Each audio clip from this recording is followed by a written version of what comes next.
Imagine planting a seed today, then digging it up tomorrow because it hasn't become a tree. Sounds unreasonable. Yet that's exactly how many people treat their dreams. They quit because growth isn't immediate. They assume waiting means failure. But in the Bible, waiting often meant preparation. Welcome to the geography of the mind. We've already left Egypt. We've crossed the Red Sea. Now we arrive at a place nobody wants to stay. The wilderness. But what if the wilderness isn't where God delays your future? What if it's where He prepares you for it?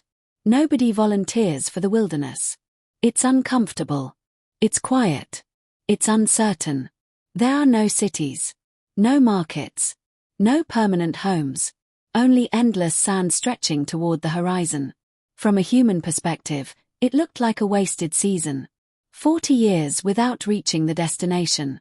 But heaven saw something different. God wasn't measuring progress by miles. He was measuring transformation. Sometimes we judge our lives by how quickly we're moving. God often judges by who we're becoming. The wilderness wasn't punishment. It was preparation. Before God entrusted Israel with vineyards they didn't plant, cities they didn't build, and homes they didn't construct, He first taught them discipline. Every morning they gathered manna. Not enough for months. Not enough for years. Just enough for today. Why? Because God wasn't simply feeding hungry people. He was teaching daily dependence and faithful stewardship. Preparation often happens through ordinary routines. The daily choices nobody applauds. The habits nobody notices. The discipline that quietly shapes character. Most of us won't spend 40 years in a literal desert. But many of us experience wilderness seasons. It's the graduate applying for jobs without immediate success. The entrepreneur working long hours before seeing results. The family learning to budget 1 month at a time. The person paying off debt with slow, consistent progress. The student studying after work while everyone else seems to move ahead. The content creator publishing faithfully before the audience arrives. These seasons often feel invisible. But invisible doesn't mean unimportant. Some of life's greatest construction projects happen beneath the surface. Many people pray for more money, more influence, more opportunity, more success. Those are understandable prayers. But what if receiving those blessings before developing the character to manage them would become a burden instead of a blessing? Talent may open a door. Character determines whether you remain inside. Knowledge creates opportunities. Discipline sustains them. God prepares people before He expands their responsibilities. The wilderness is where faithfulness becomes a lifestyle.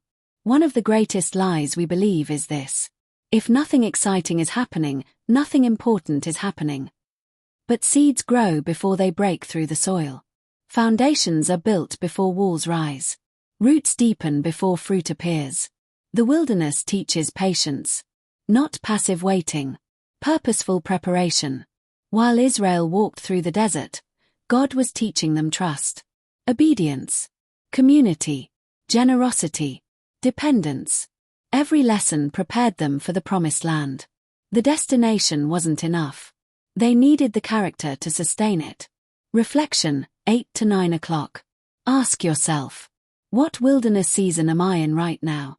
Am I measuring my life only by visible results? What habits is God developing in me today? If my greatest opportunity arrived tomorrow, would my character be ready to carry it? Sometimes God's greatest gift isn't speeding up the journey. It's slowing it down enough to prepare us well. Don't despise your wilderness. It may feel quiet. It may feel slow. It may even feel lonely. But God has never confused silence with absence. The wilderness isn't evidence that God has forgotten you. It's often evidence that He's forming you. The greatest blessings are not simply received. They're stewarded. And stewardship begins long before abundance arrives. Because the wilderness isn't where dreams die. It's where faithful stewards are made. If this message encouraged you, share it with someone who's wondering why their journey feels slower than expected. Subscribe to Graceful Grace Finance and join us for episode 4 of the Geography of the Mind. Mount Sinai, the mindset of instruction. Discover why God gave His people principles before He gave them possessions and how wisdom becomes the foundation for lasting stewardship. Until then, remember, God isn't just preparing your destination. He's preparing you. Comment, share, and subscribe to Graceful Grace Finance.